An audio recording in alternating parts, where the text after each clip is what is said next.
Om Namo Bhagavate Vasudevaya. Om Namo Bhagavate Vasudevaya. Om Namo Bhagavate Vasudevaya. Om Namo Bhagavate Vasudevaya. Om Namo Bhagavate Vasudevaya. Om Namo Bhagavate Vasudevaya. Narayanam Namaskritya Narayanam Namaskrityam Naram Chaiva Narottamam Naram Chaiva Narottamam Devim Saraswatim Vyasam Devim Saraswatim Vyasam Tato Jayam Udirayet Tato Jayam Udirayet Shinvatam Swakatah Krishna Srinvatam Svakata Kṛṣṇa Punyashravana Kirtana Punyasravana Kirtana Vidyantasto hi abhadrani Vidyantosthi Bhadrani Vidhunoti Sahrit Satam Vidhunoti Saratsatam Nashtaprayeshu Abhadreshu Nashtaprayeshu Abhadreshu Nityam Bhagavata Sevaya Nityam Bhagavata Sevaya Bhagavati Uttama Shloke Bhagavati Uttamasloke Bhaktir Bhavati Naishtiki Bhaktir Bhavati Naishtiki Krishnaya Vasudevaya Krishnaya Vasudevaya Devaki Nandanaya Cha Devaki Nandanaya Cha Nanda Gopa Kumaraya Nanda Gopa Kumaraya Govindaya Namo Namaha Govindaya Namo Namaha Vancha Kalpatarubhyas Kripa Sindhubhya Eva Chaktanam Bhavanebhyo Vaishnavebhyo Namo Namaha Mukam Karoti Vachalam Pangum Langayate Girim Yatkripātamaham Vande Shri Gurum Dinatarinam.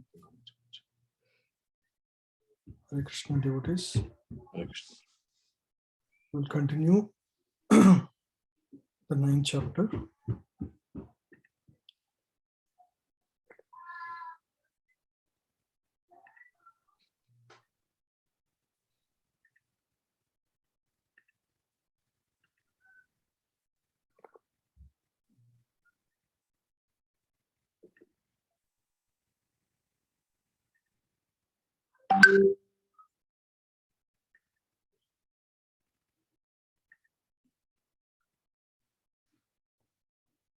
So we are discussing this passing away of Bhīṣmadeva in the presence of the Lord Kṛṣṇa. So last week we discussed up to 17 verses. So the theme is Lord is about to pass, and then this time Yudhishthira Maharaj approaches the Lord, and he was very despondent. He was sad that he was the cause of all the war. In spite of hearing from Lord Kṛṣṇa and many assembled devotees, still he was very, very remorseful. So to this, Lord suggested Yudhishthira Maharaj and all the Pandavas to go visit Bhīṣmadeva, who is on his deathbed. And Bhīṣmadeva is, he's a Chiranjeevi. He can leave body at his desired time. So he was on the bed of arrows in Kurukshetra after the war. So all the Pandavas and even great rishis in that assembly, Narada Muni was there, Vyasadeva was there, Sukadeva Goswami was there, even Lord Kṛṣṇa also is there. So this arrangement was done so that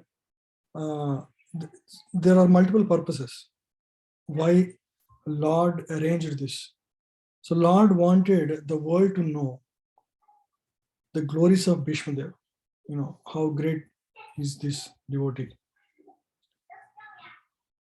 So he orchestrated this pastime whereby even his own words to convince Pandavas will not, especially Yudhishthira Maharaj, would not convince him.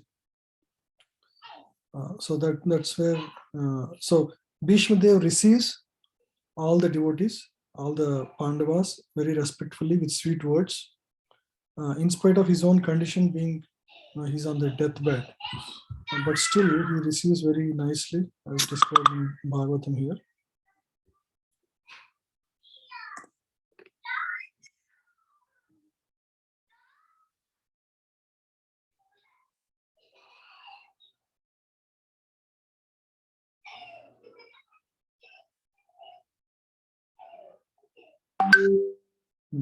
Actually, we covered up to 11 verses. I think.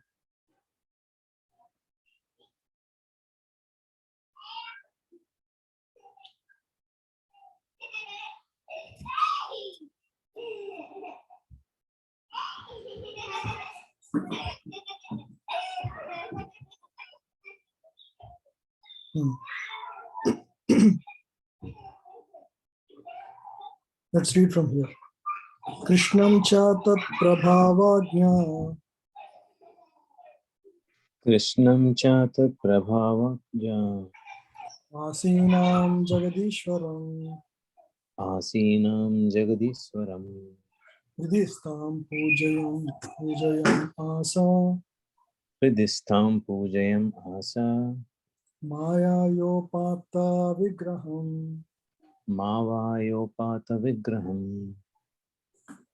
Please read. Lord Sri Krishna is situated in everyone's heart, yet he manifests his transcendental form by his internal potency. This very Lord was sitting before Bhīṣmadeva, and since Bhīṣmadeva knew of his glories, he worshipped him duly.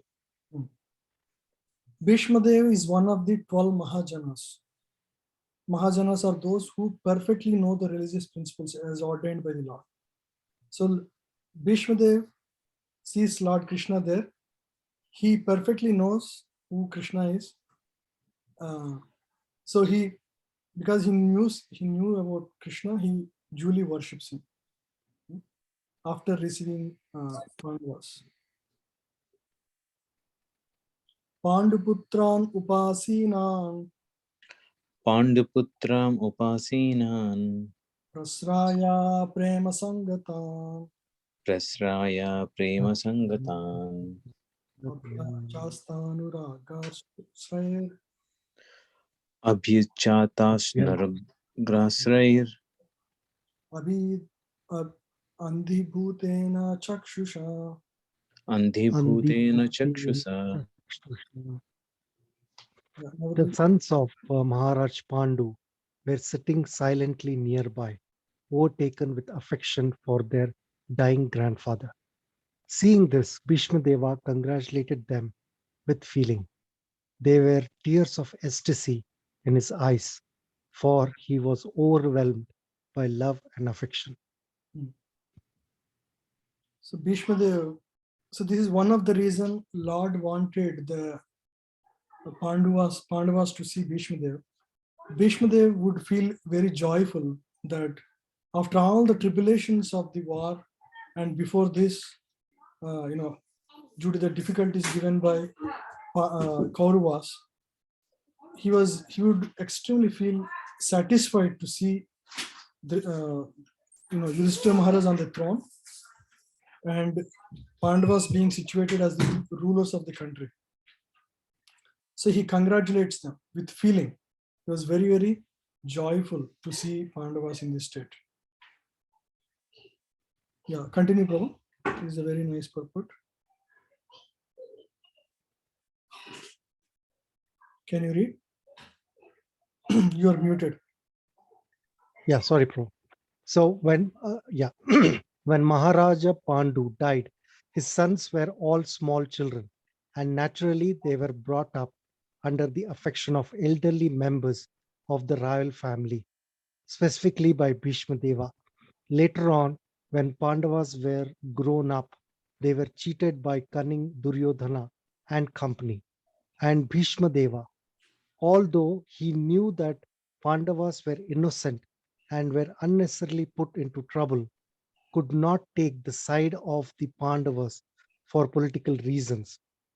At the last stage of his life, when Bhīṣmadeva saw his most exalted grandsons, headed by Maharaja Yudhishthira, sitting very gently at his side, the great warrior grandfather could not check his loving tears, which were automatically flowing from his eyes.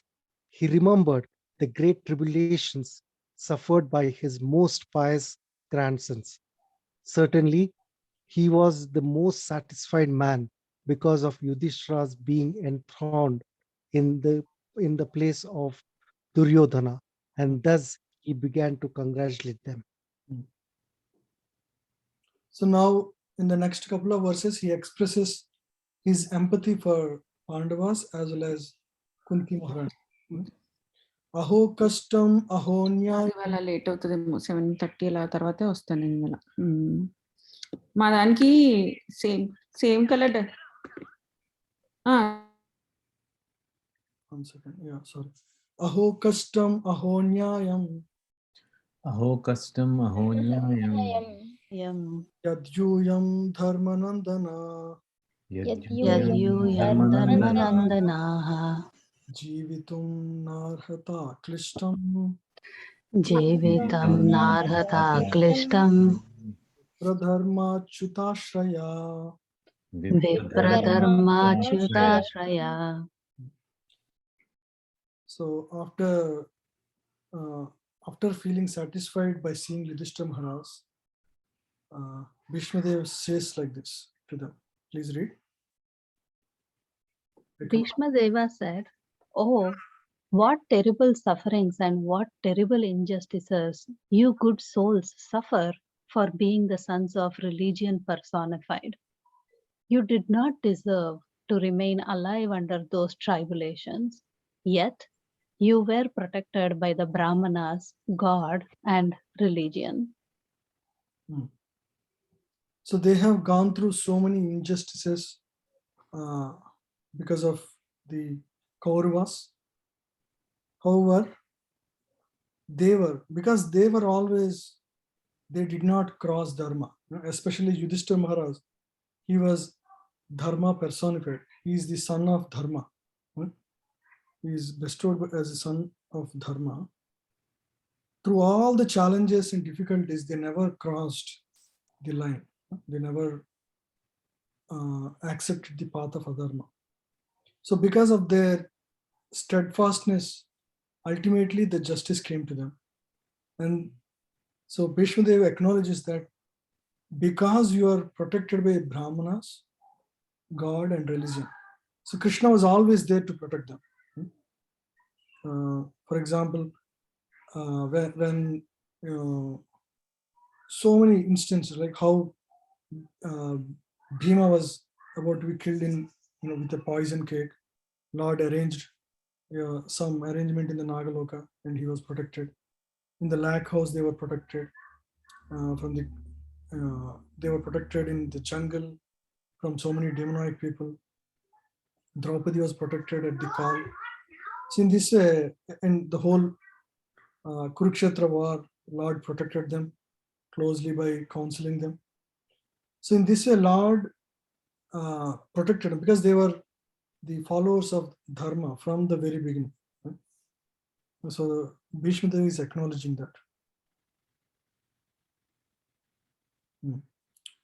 Continue, Mataji. As long as a person is fully in cooperation with the wishes of the Lord, guided by the bona fide Brahmanas and Vaishnavas, and strictly following religious principles, one has no cause for despondency. However, trying the circumstances of life, Bhīṣmadeva, as one of the authorities in the line, wanted to impress this point upon the Pandavas. So he wanted to clearly impress this point on Pandavas. So one must follow this. So one should not give up his hopes, especially when he's a devotee. Devotee accepts all the difficulties as mercy of the Lord. They never complain, they never question. through all the difficulties, they accept them as stepping stones for their success. Ultimately, they accept all the difficulties as arrangements of the Lord to get them closer to Him. They never give up. They never lose faith in God. For example, for Parikshit Maharaj, what did he do? He just put a snake, that to a dead snake, it wouldn't even harm, around the neck of a rishi who is meditating. Of course, the act is not good, but the punishment given to him is like too extreme, like to the other level completely.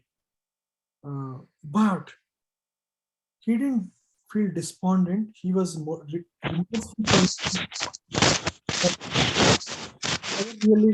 he never really gave up the Krishna conscious spirit, and he used that as an opportunity to hear Srimad Bhagavatam and perfect his life. So in this way, you see, devotees have done. This is one constant feature in the life of a devotee. Despite of the great difficulties in their life, they always align with the plan of the Lord. They see that Lord's hand is there through all these difficulties. And they don't question, they don't complain, they accept.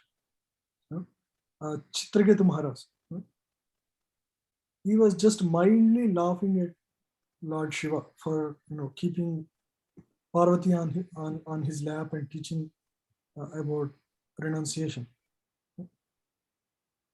And to that, Parvati was very upset, Mother Parvati, and she curses him to become an animal or a demon. And he immediately accepts. He doesn't complain, he doesn't stop.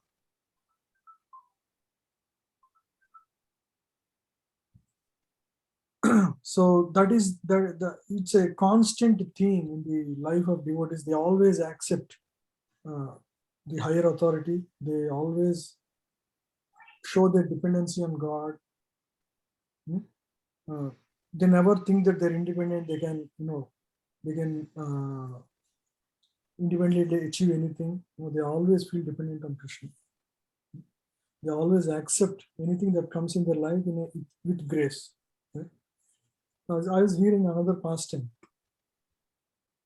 When even Mother Sita, Lord Ram, after all this, episode of Lanka war, killing of Ravana, and getting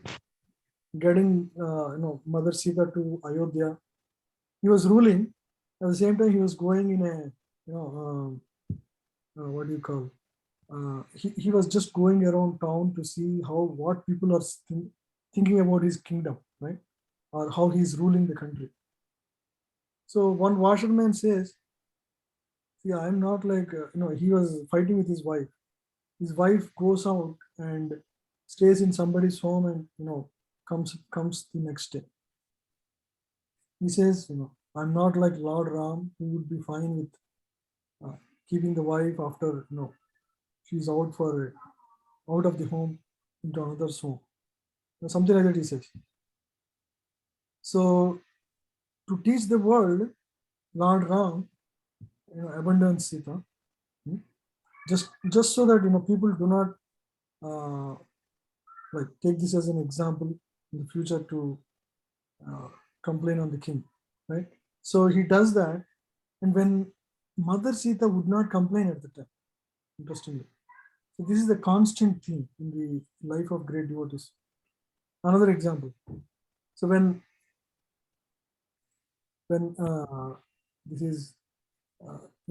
Lord Ram's pastimes are towards the closure, I think it's Yamadharmaraj, he comes there to visit Lord Ram and to remind him about how he will close down the final pastimes and go back to Godhead, spiritual world. So this is a unique meeting, and Lord Ram Lord Ram says to Lakshman, "Hey Lakshman, this is a very important meeting that Lord Yama is coming, and I have this unique meeting. At this time, nobody should be allowed inside the assembly, and I'll be having few hours of discussion with Yamaraj. So everybody, Lakshman would stop everybody to enter king, to meet king. At the time, Durvasa Muni comes there. Whenever he comes, there's going to be something that's going to happen. So he comes there and he says, I want to meet Lord Ram at this time. Lakshman ji says, no, Ram is in a very important meeting. Just hold on, you are the next person to meet. And then Durvasa Muni says, how can anybody else be more important than me? Lord Ram, I want to meet him right now. To this, and then he says, I'm going to turn this entire Ayodhya into a fire pit. I'm going to burn the entire Ayodhya if you don't allow me. Everybody knows his anger. And so Lakshman was very thoughtful. What should I do? This is a very unique situation. And he himself is an expansion of Lord. But he respected, sage. And he, even though it is, it's not to protect Ayodhya from this, curse of Durvasa Muni, from the anger of Durvasa Muni, he goes inside the assembly to meet Lord Ram. And Lord Ram was upset with Lakshman. And after the meeting was over, he comes out and he abandons Lakshman. You get out of this place. Because I already told about this incident and the condition. And you will be surprised, Lakshman would not even question or ask anything, he just accepts and moves out. So, and why he could have asked, hey, I am doing, and my whole life was in serving you, and I have sacrificed everything for you. And now only to protect your Ayodhya, I am doing this. He could have said that. But the devotees of Lord, they know exactly how to accept with grace anything that comes in their life. So we can see in the life of even Lakshman, who is the servant God. He is an expansion of Lord himself. He is a Vishnu Tattva. So even in his life, we can see such the principle of accepting Lord in their life. The difficulties and challenges with grace. Yeah, so we see in the life of Pandavas, Lord was there all the time on their side, always protecting them. But they have so many difficulties, and they don't pray, oh Lord, may I not get any of these difficulties. No, and they actually use them as opportunities to submit themselves to Lord.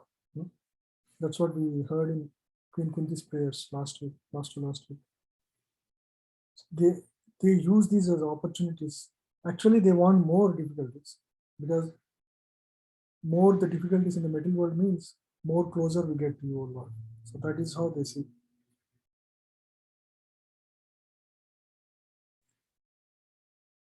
Samstite tirate pandav.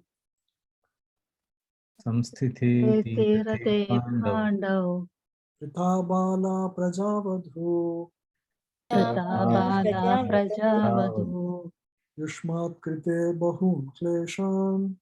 Yushmat Krite Bahun Kleshan. Prapta tokavati mohu. Prapta Tokavati Moho. Please read. As far as Go ahead.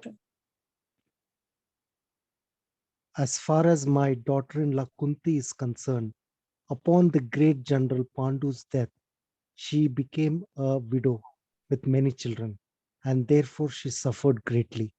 And when you were grown up, she suffered a great deal, also because of your actions.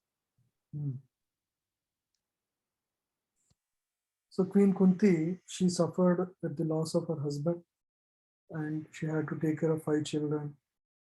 And because of whatever actions, like the gambling match or whatever happened during their lifetime, she had to, they had to leave for jungle, and a lot of difficulties they have to undergo. But here, Prabhu, it says, because of your actions. Is Bhīṣmadeva complaining here? No, he's not. I mean, it's all orchestrated by Lord. Of course, it was manifested through their actions, and so he mentioned that way. But he knows, he perfectly knows. We'll see in the next few prayers. He knows that this whole thing, the thing that happened to Pandavas, everything was a perfect orchestration of the Lord to teach the world. Lord uses his devotees as instruments, right, in establishing dharma, in teaching the world.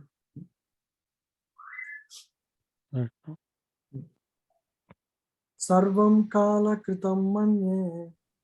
Sarvam kala kritam manye. Bhavatam cha yada priyam. Bhavatam cha yadpriyam Sapalo yadvase loko. sapalo yadvase loko. Vayoriva ganavali. Vayoriva ganavali.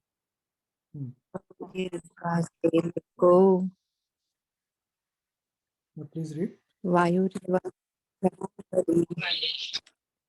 In my opinion, this is all due to inevitable time under whose control everyone in every planet is carried, just as the clouds are carried by the wind. So, wind can move cloud in any direction it wants. It completely has control on it.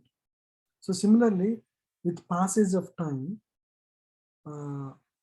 everything is manifested in the material world. So all the transformations that happen in the body, or the time is the mover of everything in this world, in this existence. So he was acknowledging that inevitable time. Time is an energy of the Lord. Kṛṣṇa says in Bhagavad Gita, "Kalos me," because I am the time. So time orchestrates everything in the material existence, and he acknowledges that time is the cause of this, all that happened in your life. Continue. Yeah. Similarly, the inevitable kala or time controls even the action of the air and other elements. Everything, therefore, is controlled by Supreme Kala, a forceful representative of the Lord within the material world. Thus, Yudhishthira should not be sorry for inconceivable action of time. So he was trying to reason that whatever has happened in terms of this war, it is all because of the time. It's time factor is the primary reason. You think you are the one who is doing this, but actually it is the time factor that made these actions happen.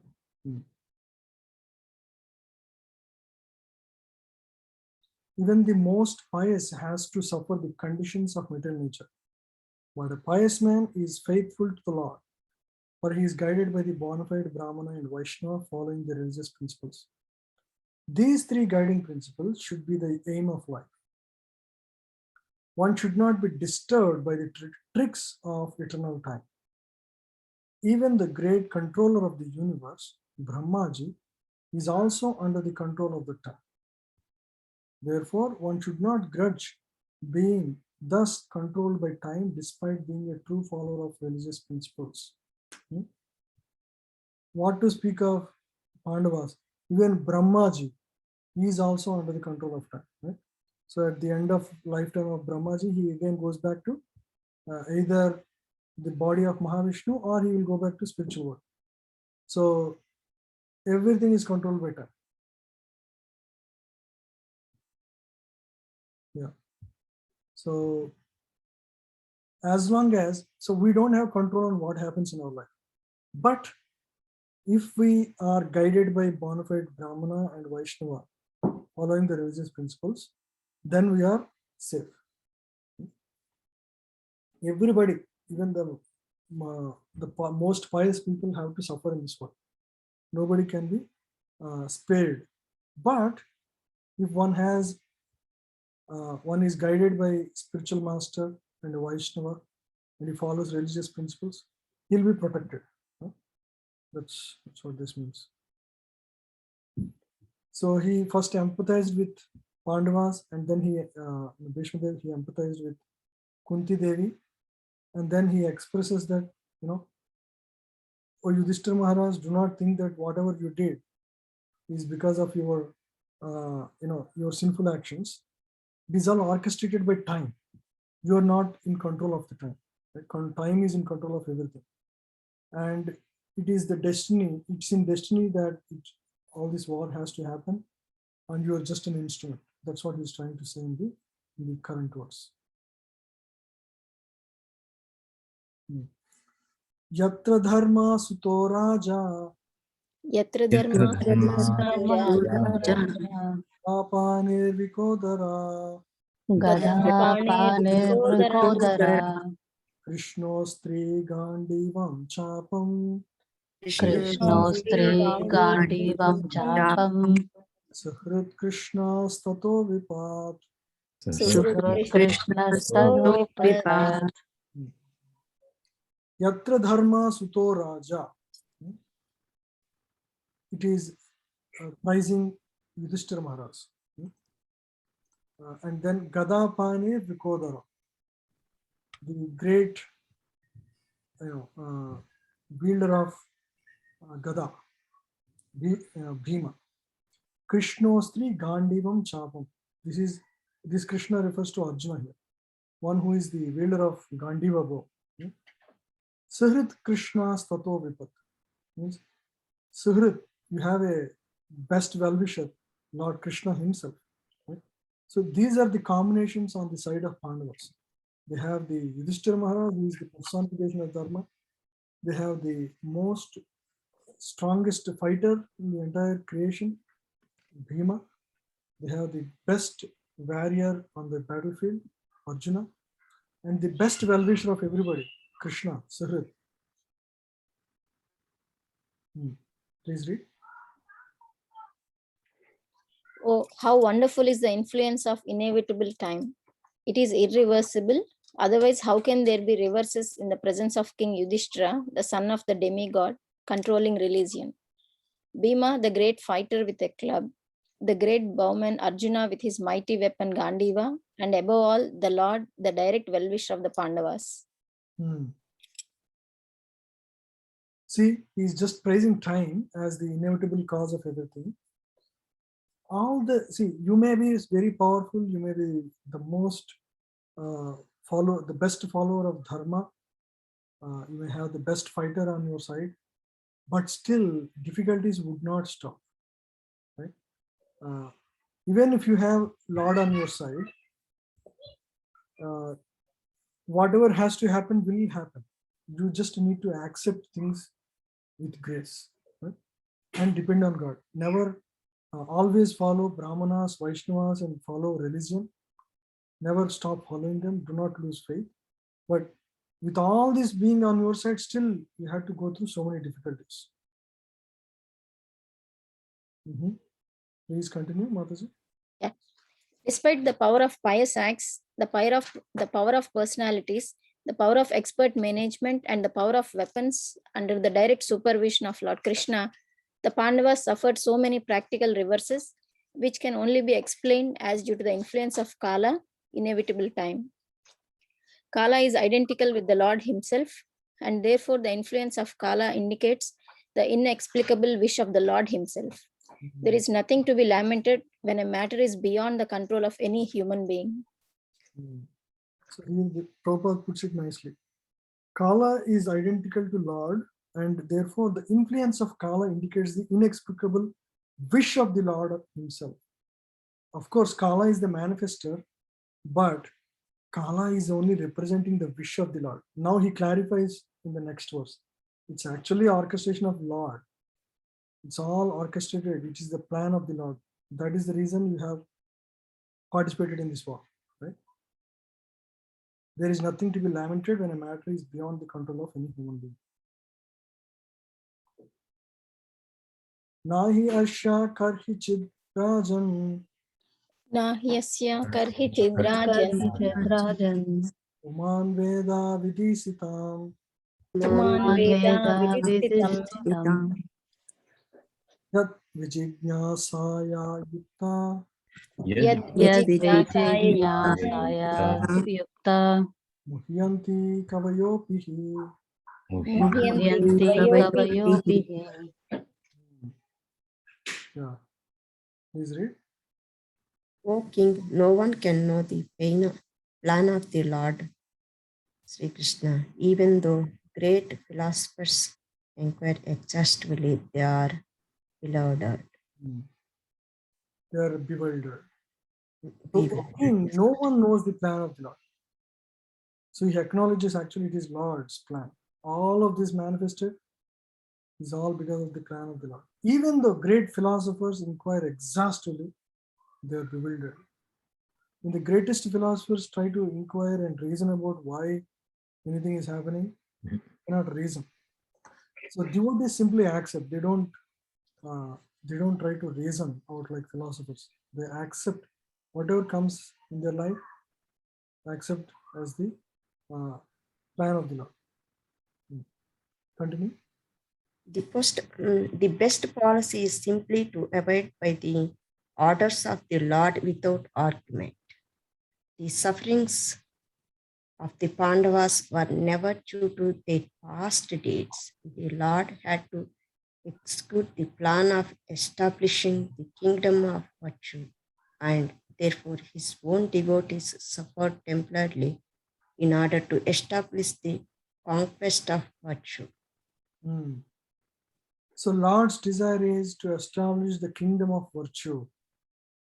What does that mean, Prabhu? Kingdom of virtue? So the ruling of Pandavas, which is because headed by Yudhishthira Maharaj, who is Dharma personified. Mhm. So he wanted to establish that in the world. So to that effect, he had to execute this plan of eliminating all the Kauravas, right, in this war. So that's what it is referred here. So Lord has a bigger plan, higher plan to establish the kingdom of virtue, and therefore his own devotees temporarily have to suffer to establish the conquest of virtue. So devotees go through all kinds of difficulties to help Lord establish his mission. Is clear, Prabhu? Yes, Prabhu. Thank you. Yeah, continue, Mataji.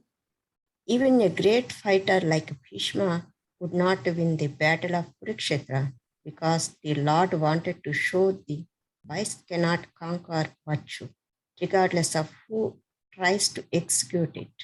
Bhīṣmadeva, once again, Bhīṣmadeva was the most fiercest and toughest fighter in the entire Kurukshetra, even stronger than Arjuna in both fighting, in bowmanship, as well as overall fighting techniques. Right, Bhīṣma was the best and the greatest warrior in the entire Kurukshetra.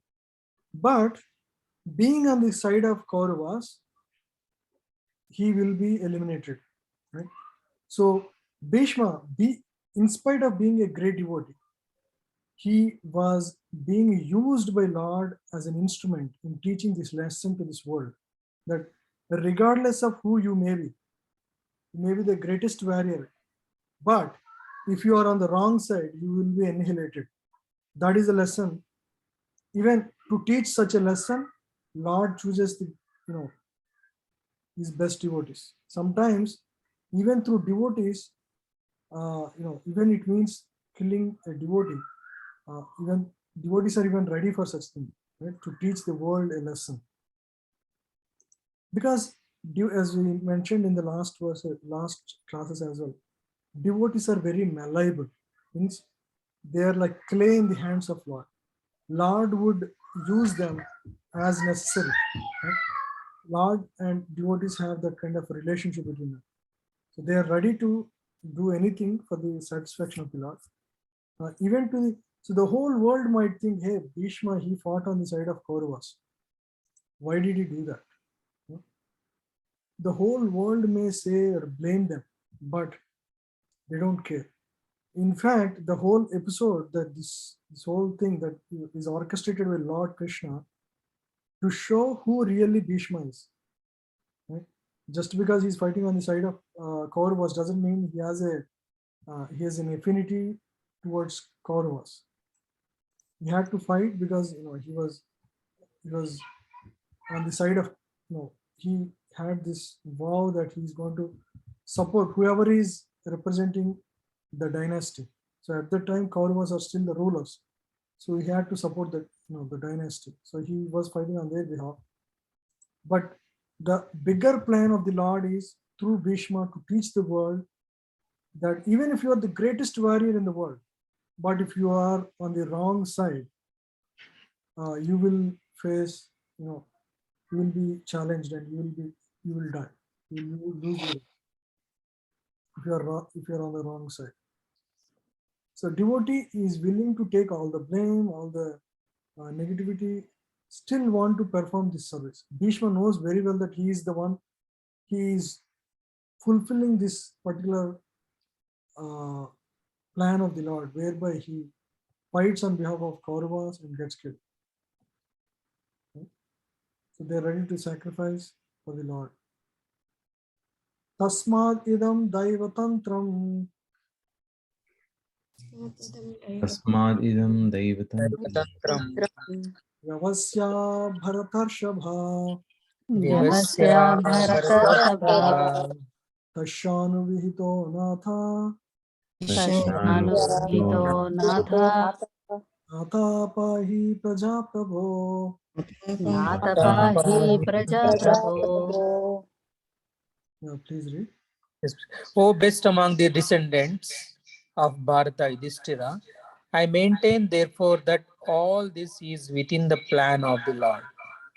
Accepting the inconceivable plan of the Lord, you must follow it. You are now the appointed administrative head, and my Lord, you should now take care of those subjects who are now rendered helpless. So here, now Bhīṣmadeva says, he first said it is all because of inconceivable time. But he accepts that, but this whole plan is orchestrated by Lord. He sees all within the plan of the Lord. This is the constant thing. Every pure devotee thinks like this. Everything they can see perfectly how it is fitting in the plan of the Lord. You may not conceive. So that's why he says, I accepting the inconceivable plan of the Lord. You must follow it. You're now the appointed head of my Lord. You must now take care of all the subjects. Please read. Yes, please. A devotee's duty, therefore, is to ungrudgingly accept tribulations from the Lord as a benediction. The Pandavas were advised by Bhīṣmadeva to accept the responsibility of administration without hesitation. The poor subjects were without protection due to the battle of Kurukshetra, and they were awaiting the assumption of power by Maharaja Yudhishthira. A pure devotee of the Lord accepts tribulation as favors from the Lord. Since the Lord is absolute, there is no mundane difference between the two. So, in fact, the pure devotee accepts the tribulations as favors of the Lord. So they have such attitude that they don't, first thing is they don't complain.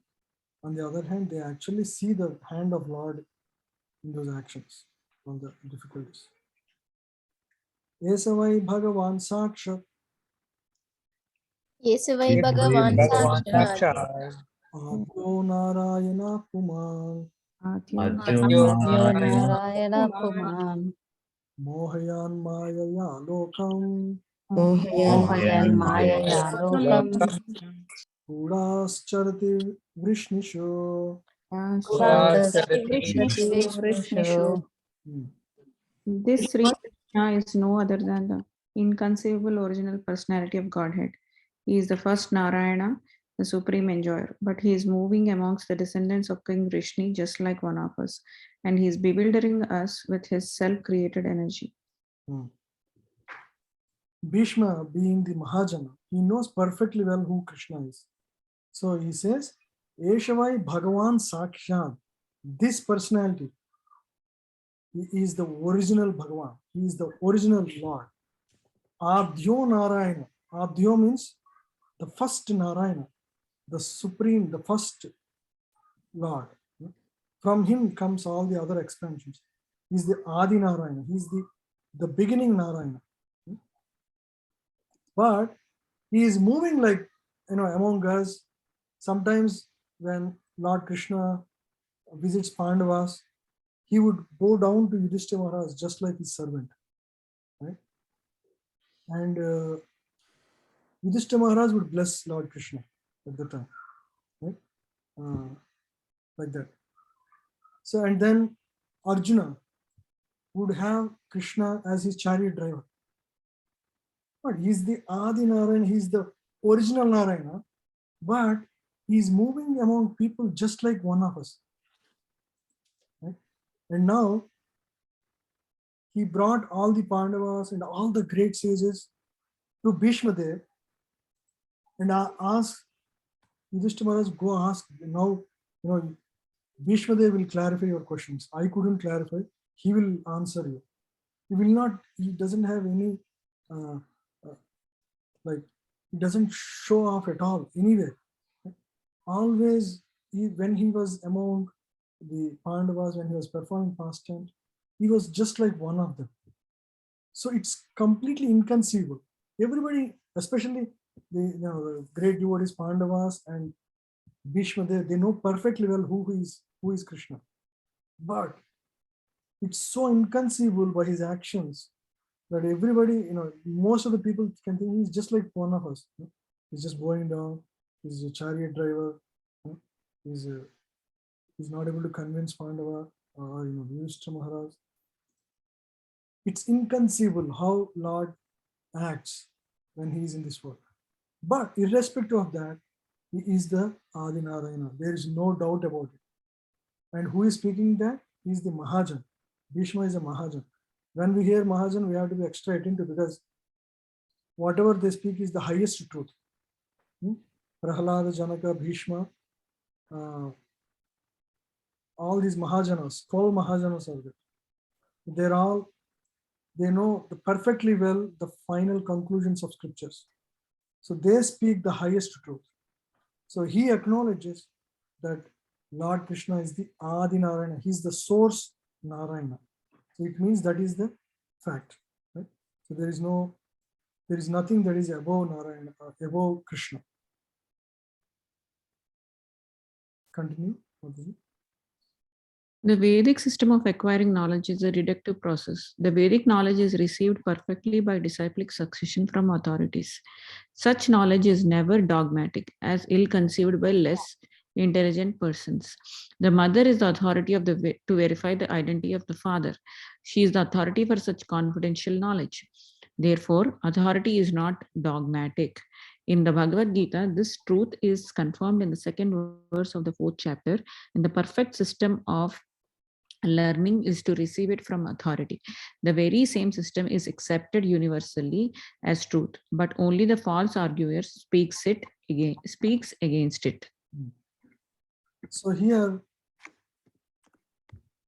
Prabhupada is emphasizing the idea of authority. Everybody accepts authority, whether you are a follower of Vedic system or modern science. Everybody quotes an authority, right? When you make a statement to strengthen the argument, you quote an authority. In the Vedic times, the method, the authority was Vedic system, Vedic knowledge, especially from the Shruti and Smriti Puranas, right? Shruti and Smriti. So the process is deductive knowledge. Deductive knowledge means it is given. It's not researched newly. It's existing knowledge that is given or shared with us. Right? So that was the authority in those days. But the idea is everybody accepts an authority, even the so-called scientists. In today's world, we treat scientists as an authority, right? To accept any fact, we look for scientific proof. That is the current system, but that is actually a lower standard, because what you can see as an evidence is all that is perceivable within your senses. Beyond your senses, you cannot perceive anything, and the spiritual knowledge begins with what is not conceivable physically. So for that, you need Vedic authority. You need to accept Vedic authority to understand.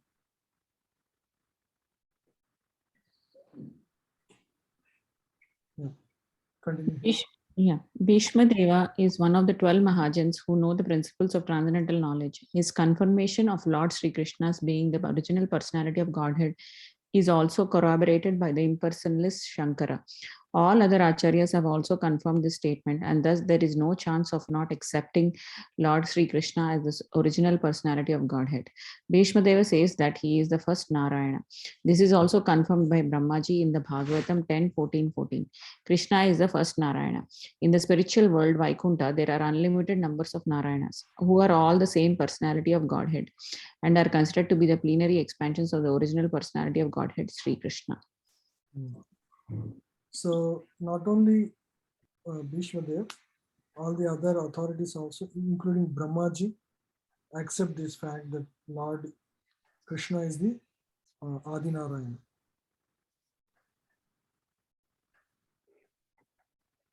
Yeah, continue. The Lord therefore says in the Bhagavad Gita that foolish persons consider him to be one of the human beings without knowing the intricacies of his movements. The bewilderment regarding Sri Krishna is due to the action of his twofold internal and external energies upon the third one, called marginal energy. The living entities are expansions of his marginal energy, and thus they are sometimes bewildered by the internal energy and sometimes by the external energy. So in Bhagavad Gita also, Krishna says, Mudana Abhijanati. Nobody knows me. Foolish people think I am like one of them. Because they're covered, they are the marginal potency, and they're covered mostly by external energy. So they cannot recognize Lord Krishna in truth, being covered by illusory potency.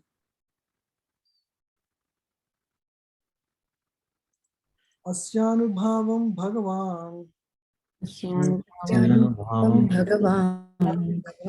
Vedagruhya Tamam Siva Vedaguhyatamam Siva Devarshir Naradha Sakshat Shakshat Bhagavan Kapilo Nripa. Bhagavan Kapilo Nripa. Now he'll quote other authorities, not just me, but all these other authorities also accept this. Yeah. Continue, please. Anybody read? O King. Okay. Sorry, Mataji. Go ahead, Prabhu. Okay, go ahead, Mataji. Thank you. O King, Lord Shiva, Narada, the sage amongst the demigods, and Kapila, the incarnation of Godhead, all know very confidentially about his glories through direct contact. So he mentioned some other personalities who perfectly know this truth. Who are those personalities? Lord Shiva, Narada Muni, and Kapila Dev. We'll read about him in third canto, Incarnation of Godhead. All know very confidentially about his glories through direct contact. They have direct experience of Lord Krishna. So they all acknowledge Krishna, Lord Shiva, Narada, and Kapila, that Krishna is the Adi Narayana. Yeah. Pure devotees of the Lord. So I just highlighted everything. Okay. Pure devotees of the Lord are all Buddhas or persons who know the glories of the Lord in different transcendental loving services. As the Lord has innumerable expansions of his plenary form, there are innumerable pure devotees of the Lord who are engaged in exchange of service of different humors. Ordinarily, there are 12 great devotees of the Lord, namely Brahma, Narada, Shiva, Kumara, Kapila, Manu, Prahlada, Bhīṣma, Janaka, Sukadeva, Sukhdev Goswami, Bali Maharaj, and Yamaraja. Bhīṣmadeva, among one of them, has mentioned only 3 important names of the 12 who know the glories of the Lord.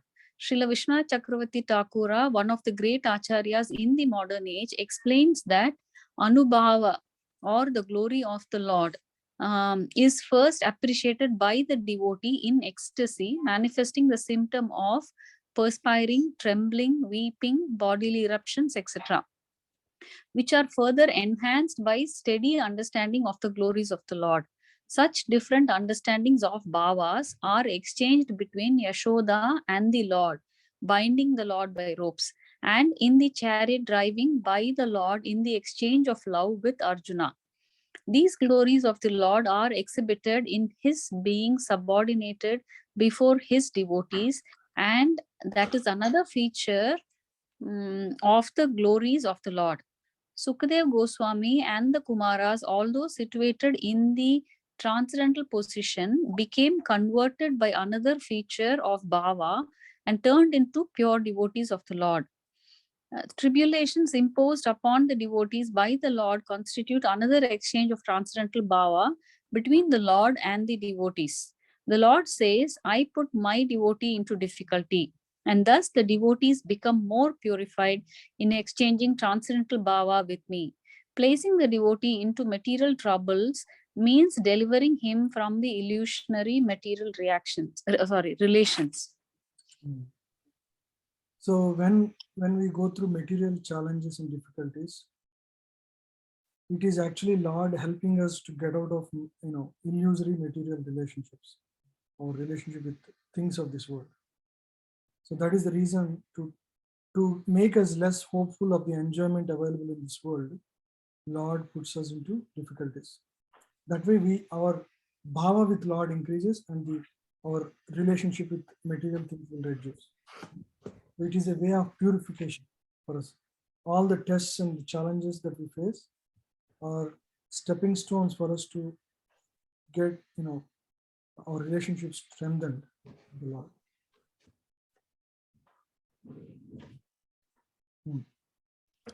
Therefore, when material resources are withdrawn by the Lord, the devotee is a sent person attracted towards the transcendental loving service of the Lord. Thus, the Lord snatches a fallen soul from the mire of material existence. Tribulations offered by the Lord to his devotees are different from the tribulations resulting from vicious actions. Tribulations offered by the Lord to his devotees are different from the tribulations resulting from vicious action.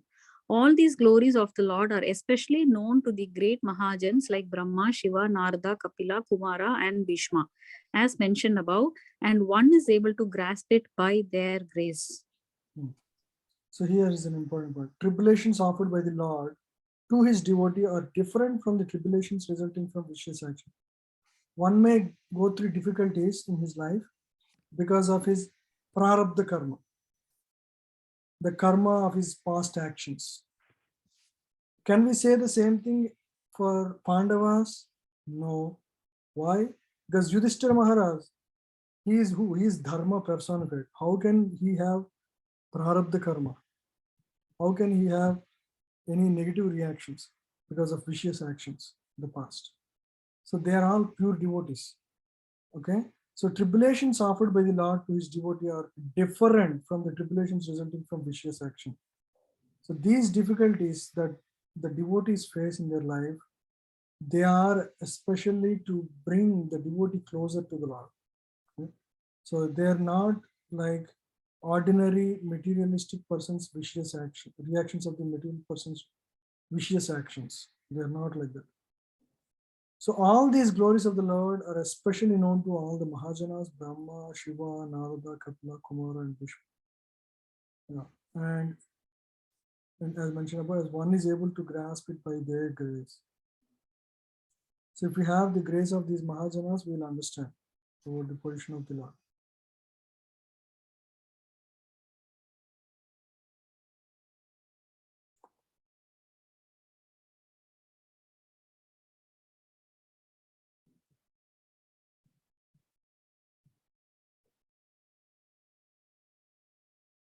So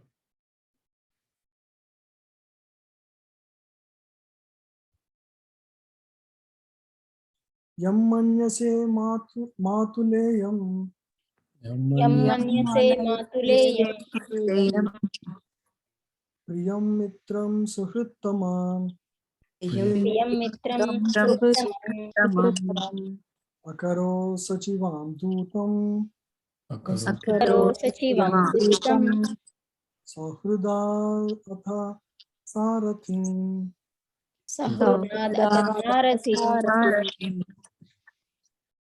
O king, that personality whom out of ignorance only you thought to be your maternal cousin, your very dear friend, well-wisher, counselor, messenger, benefactor, etc., is that very personality of Godhead, Sri Krishna. Yanmanyase matule, one who you considered your maternal cousin, your very dear friend, well-wisher, counselor, messenger. He is none other than the Supreme Lord himself. It's Lord Krishna. Even though one is related to the Lord closely, but one should understand the position of the Lord. That's what he's trying to say. Of course, Pandavas are not in ignorance, but he just mentioned like that.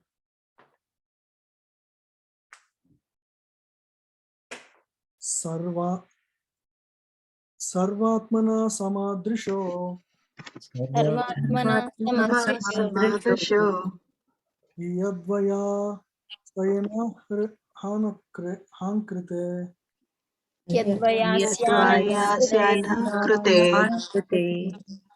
tatkritam mati vaishamyam tatkritam mati vaishamyanam avadyasya nakvachet niravadhyasya kvachet.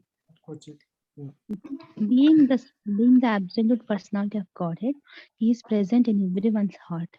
He is equally kind to everyone, and He is free from the false ego of differentiation. Therefore, whatever He does is free from material inequality. He is equibalanced.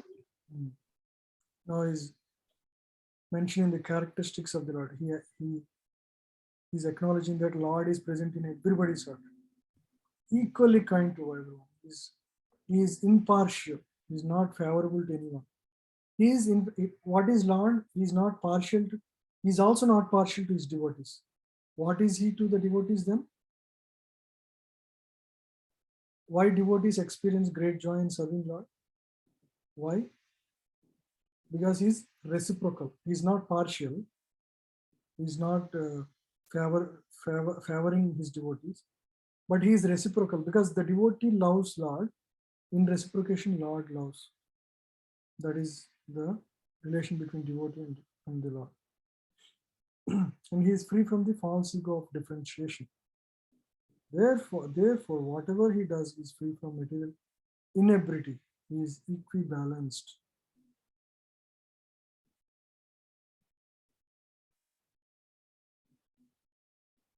So he's mentioning the characteristics of Lord Krishna. Tatapi ekanta bhakteshu Ashya bhupanukampitam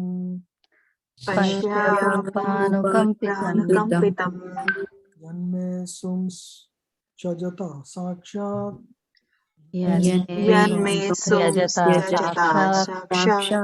Krishno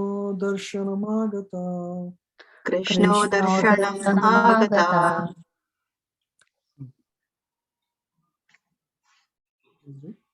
Yet, despite his being equally kind to everyone, he has graciously come before me while I am ending my life, for I am his unflinching servitor. See, he knows perfectly well his relationship with the Lord. He acknowledges about himself as his unflinching servitor. Even though it is not spoken outside, the Lord and Bhīṣmadeva have this thick bond of love between them. Yet, see, to show his love for his devotee, towards the end of his life, he is coming and giving his last darshan. despite being equally kind to everyone, he has graciously come before me while I am ending my life, or I am his unflinching servitor. So this is the faith of the devotee, that Lord is there for me, right? So he knows very well that Lord would come towards the end of his life. While I am ending my life, he is about to die now. He's saying he knows that I am his unflinching servitor, and Lord would come graciously. So this is the faith all of us also should have, that Lord definitely would come to save us, and he will be there when we leave this body. That is the conviction Bhīṣmadeva has. That is what we should also get to at some point. There's no doubt about it. Hare Krishna, Prabhuji. Mhm. Yeah, then what's Pranam Jai Shri. Prabhuji, I have one question. Bhīṣmadeva was in the opposite side of he's in the opposite party, right? And he is opposite to what he's doing, opposite to what Krishna's instructions are. But yet he had that connection with the Lord. So a devotee is somebody who always follows the instructions of the Lord, right? But how can we how do we understand this Leela here? So it's inconceivable how Bhīṣma, while still Bhīṣma and Lord perfectly know the role they are playing. Especially Bhīṣmadeva knows the role he was playing in this whole episode. By his dint of devotion, he knows that I am here to teach the world a lesson that despite being the greatest fighter, greatest warrior, if you are on the wrong side, you will be killed. That is the lesson Krishna wants the world to learn through the life of Bhīṣma, the purest devotee of Lord. That is Lord's will, and that is perfectly known to Bhīṣma, and he perfectly orchestrated that. It's not spoken outside. Just to show how great he is, these verses are. He knows perfectly well Krishna is the Lord, Krishna is on the other side, I am on this side, I will be killed in spite of my being the greatest warrior. He knows all of this beforehand. That's why he's Mahajana. So externally and apparently he is again fighting against the devotees of the Lord. It's exactly the same thing. Like imagine the story of Prahlad Maharaj. He's blessing Bali Maharaj, go fight against these devatas. Who are devatas? Devatas are always serving the Supreme Lord, and whenever there is fear, they just go and surrender to the Lord, right? He is the king of demons. He's going and fighting with devatas, who are representatives of the Lord. How is that to be understood? Perfectly well, they know what is the role. In fact, that particular pastime, everything has a story. Somehow, Prahlad Maharaj, being the Mahajana, he perfectly knows the way to receive the mercy of Vamanadeva. He knows. So the whole thing was orchestrated by the desire of the Lord, and through the pastime, the pastime of Bali Maharaj, Lord showed how great is Bali as a devotee. Right? So all the Indra and all these people were, they could not even understand, how great this Bali was. They were all, in those verses you read, they were all surprised, shocked, like how this Bali Maharaj was such a great devotee. So to show the greatness of his devotee, Lord performs certain pastimes, and the whole story appears like, first of all, why Prahlad, being a great devotee, fighting against devatas, why is he inspiring? External manifestations may appear quite opposite to what is the theme of the Lord. So the Acharya's purports and when we read Bhagavatam, we'll understand actually why all these things are manifested. Why Bhīṣma is on this side. He is there only for one reason, to show the world this, this truth that even if you are the greatest warrior, if you are on the wrong side, you will be killed. And the Lord uses his devotee, even if it means that the devotee would lose his life through this lesson. Lord would use them to teach this lesson to the world. Right? Yeah. If I you think read through all these verses, you can clearly see how much love he has for Pandavas. for the Lord. For the Lord, yeah. Mm. He knows he is the Adi Narayana. But still, if I know very well, Lord is Adi Narayana, and I'm going and fighting against Lord's servants, I must be really crazy, right? If I were to just go by the rules and rules of the world, but being knowledgeable of all of this, they follow because they know the heart of the Lord. So they just unquestioningly follow the heart of the Lord. It is only known to them how exactly they should orchestrate the situation, right? So Bhīṣmadeva himself knows the instruction of the Lord, and so he orchestrated this whole thing in this way. So essentially, even though it appears to be that he is contradicting the Lord's instructions, but it is by the will of the Lord that he is actually following the instruction of the Lord to play that part, to show everyone that he is the lesson that the Lord wanted to teach. Yes. Yeah.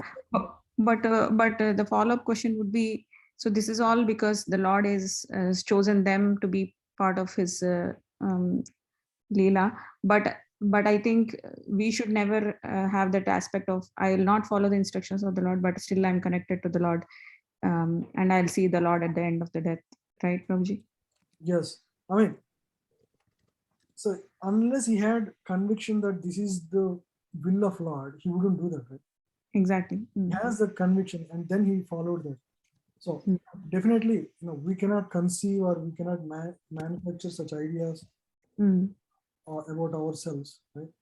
We should just follow. So the whole theme is, like from the beginning I was telling, the whole theme is all the devotees, they accept Lord as their ultimate shelter, and whatever comes their way, they just accept. I talked about Parikshit Maharaj, same thing. All the great devotees do the same. Like Pandavas, Arjuna, we saw how just accepts. Even Devatas, when they are in difficulty, right? They have one thing very different from Danavas, right? Always accept Lord. If Lord says do this, they just do it. They'll not question. For example, when Samudra Manthan happened, right? The Amrita came, right? As soon as Lord told they're ready to fight to grab, the Amrita as much as possible, right? Everybody was, they're jumping fast to get whatever they can. Lord immediately told Devadas, you go there, you sit down there. They just go there. They don't question. Anytime Lord interferes and asks them, they just follow it. Danavas, they don't do that. Lord has to take the Mohini Rupa form, and then with that form they are appeased, but not the instruction of the Lord. Right? So that is the way Danavas behave. So how do you know a person is a devotee or Danava? They accept the authority. If you accept the authority, and even though you don't understand, but you still willing to follow the higher authority, that is a symptom of a devotee. Right? So many examples in the scripture. I mean, we keep repeating. Bhagavatam actually stresses these practical examples so that we can follow through the examples of this great devotee. Example of Prithu Maharaj. Prithu Maharaj was about to perform the 100th sacrifice, 100th horse sacrifice. Indra gets bewildered. Indra is, of course, he is also a devotee, but a mixed devotee. Prithu Maharaj is Lord himself. He is a great devotee of the Lord also. So Prithu Maharaj was about to perform 100th sacrifice. Indra would intervene and try to stop it because he thinks that this person wants to become Indra, next Indra. He was worried about his post. And Prithu Maharaj want to do it anyway. And he engages his son to, stop this Indra. He want to kill him. Would arrange all of that. And then Lord interferes in this because this is going on for some time, and he want to interfere and stop the war between the two. So he enters the arena and he says, Prithu Maharaj, you stop this sacrifice. You are done with 99. I'm happy with that. Don't do one more. It's like, you're almost 99, you're hitting the century and somebody stopped you. Right? And Prithu Maharaj accepts that without question, just accepts and continues. And he doesn't do one more sacrifice. That is the last sacrifice he did. He could have done a lot more, but he doesn't do. So that abiding by the higher authority is a consistent theme in the life of the devotees. They accept, they acknowledge, yes, there is a higher authority who is a well-wisher. But Danavas, they don't do that. They always question, even though they were benefited for a long time. As soon as some challenge comes, they question. They're not ready to accept. That's the difference between a devotee and a demon. Yes, thank you, Prabhuji. And this is a consistent theme that keeps on coming back again and again. So we can learn from those, from those stories, how we should lead our life, right? Absolutely. Hare Krishna. Thank you so much, Prabhuji.